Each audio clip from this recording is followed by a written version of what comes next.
ఎవరిచ్చినా మాకు తప్పకుండా ఇస్తారు కాబట్టి ఉత్తమ్ కుమార్ రెడ్డి గారిని చైర్మన్గా పెట్టు అని వారు సూచన చేశారు.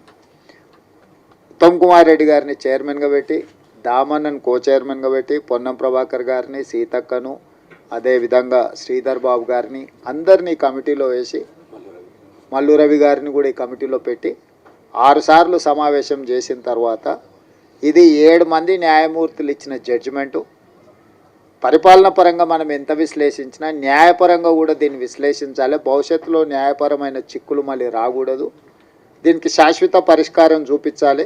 శాశ్వత పరిష్కారం చూపించాలంటే 1 మ్యాన్ కమిషన్ ఏర్పాటు చేయాలని చెప్పి వారు సూచన చేశారు. 1 మ్యాన్ కమిషన్ విషయంలో కూడా చాలా రకాలుగా ఆలోచన చేసినాం. వీళ్ళని వేద్దామా వాళ్ళని వేద్దామా అని. ఎవరిని వేసినా ఏదో ఒక అనుమానమో ఏదైనా అంశాలలో ఏదైనా ఆపాదిస్తే అది ఇబ్బందికరం అవుతుందని షమీమ్ అఖ్తర్ అత్యంత నిజాయితీపరుడు. ఈ వర్గాల ఏ వర్గానికి కూడా ఏ వైపు తీసుకోవాల్సిన అవసరం లేనివాడు. అతన్ని హైకోర్టు జడ్జిగా రిటైర్ అయితే వారిని 1 మ్యాన్ కమిషన్, జ్యుడిషియల్ కమిషన్ జడ్జిగా వారిని నియమించి 59 ఉపకులాలను ఏ రకంగా వర్గీకరించాలి, రోస్టర్ విధానం ఎట్లా ఉండాలి ఏందని చాలా లోతు విశ్లేషించి 59 కులాలకైనా 199 పేజీల ఒక విశ్లేషణ మొత్తం ఇచ్చిండు. ఒక్కొక్క సామాజిక వర్గము ఇప్పటి వరకు ఒక డాక్టర్ కానీ ఒక చిన్న గ్రాడ్యుయేట్ అయిన కాని ఉన్నాయి, ఓ చిన్న డాక్టరో లేకపోతే ఒక గెజిటెడ్ ఆఫీసర్ ఉద్యోగం రాని వర్గాలు చాలా ఉన్నాయి. వాటి ఒక్కొక్కరిని విశ్లేషించుకుంటూ 199 పేజీల ఒక నివేదిక తయారు చేస్తూ ఈరోజు ఎస్సీ 15% రిజర్వేషన్లను గ్రూప్ 1కు 1%, గ్రూప్ 2కి 9%, గ్రూప్ 3కి 5%, ఏ గ్రూపులలో ఎవరెవరు ఉండాలనో కూడా విశ్లేషించాను. ఈరోజు మా సోదరులు మా లక్ష్మణ్ 9 అంటున్నాడు. 9 కాదు, 10 మీకే ఇచ్చాను. ఎందుకంటే అతి తక్కువ జనాభా ఉన్న వాళ్ళు ఎన్నడూ ఏ అభివృద్ధి ఫలాలు ఆశించని వాళ్ళని గ్రూప్ 1లో పెట్టాం. తర్వాత మోడరేట్గా కొంచెం పర్వాలేదు అనుకున్న వాళ్ళని గ్రూప్ 2లో పెట్టుకున్నాం. సిగ్నిఫికెంట్గా బెనిఫిట్ అంటే కొంచెం మెరుగైన ఫలితాలను సాధించుకున్న వాళ్ళని గ్రూప్ 3లో పెట్టుకున్నాం. సో గ్రూప్ 1 అండ్ గ్రూప్ 2లో ఉన్నది మొత్తం మాదిగా ఉపకులాలకు సంబంధించిన వాళ్ళే ఉన్నారు. వాళ్ళకు సంబంధించి 10% రిజర్వేషన్ ఈరోజు మీకు అందుబాటులోకి వచ్చింది. ఇది ఎవరికి వ్యతిరేకం కాదు,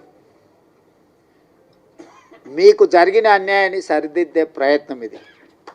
ఈ సరిదిద్దే ప్రయత్నం చట్టపరంగా న్యాయపరంగా సుప్రీంకోర్టు నుంచి మొదలు పెడితే 1 మ్యాన్ కమిషన్ వరకు మీ పట్ల సానుభూతితో ఉండడం, ప్రధానంగా కాంగ్రెస్ పార్టీ రాహుల్ గాంధీ గారు ఎట్టి పరిస్థితుల చేయాలన్న ఆలోచన ఉండడం, దాన్ని వేగంగా నేనున్నా కాబట్టి మీకు అమలు చేసిన.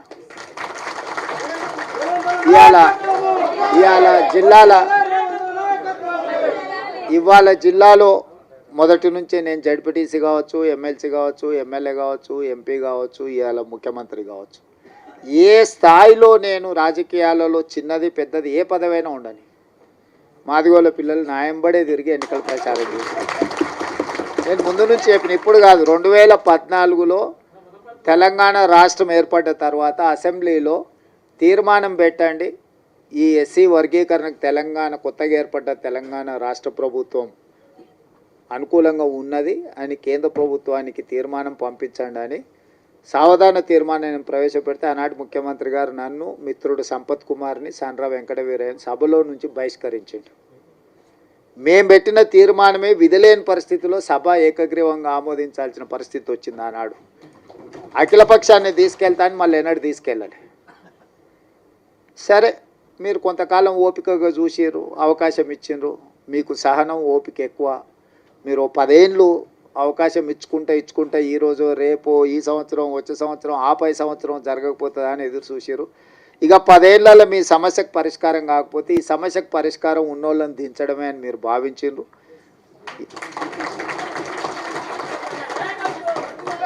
మీరు అవకాశం ఇస్తే మొదటి సంవత్సరంలోనే సుప్రీంకోర్టులో జడ్జిమెంట్ వచ్చిన, సుప్రీంకోర్టులో కేసులు సంవత్సరాల కొద్ది వాయిదా పడుతుంటే నేను అయిన తర్వాత దామన్నని పిలిచిన, మన ఎమ్మెల్యేలు అందరిని పిలిచిన, అక్కడ సుప్రీంకోర్టులో కేసు వాయిదాలు పడుకుంటూ పోతుంది. ఇంకా దీన్ని వాయిదాలు వేయడానికి వీలు లేదు.